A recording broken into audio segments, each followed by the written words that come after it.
During the anarchy, it was a very complicated period of English history. There were lots of reversals of fortune.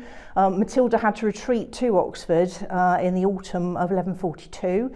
She was actually besieged here in the castle. Stephen rode his horses across the river in Oxford up to their chests in the water.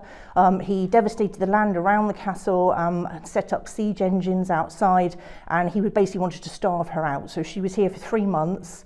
During a very, very hard winter in 1142, and she looked as if she was going to have to give in and surrender to Stephen, but she made a daring escape plan which involved her and 2 or 3 knights escaping from either the postern gate at the back of the castle or from the St George's Tower.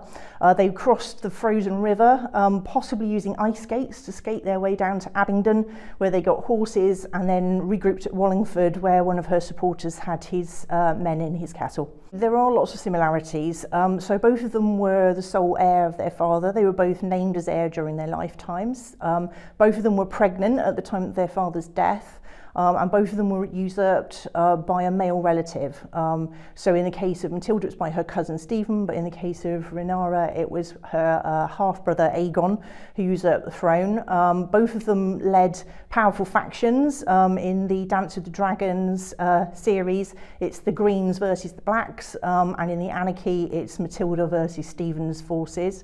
Both of them married twice for political reasons, and both of them were the queen that never was. Both of them failed to actually be crowned and hold power for themselves, but they did pass it down to their children and grandchildren.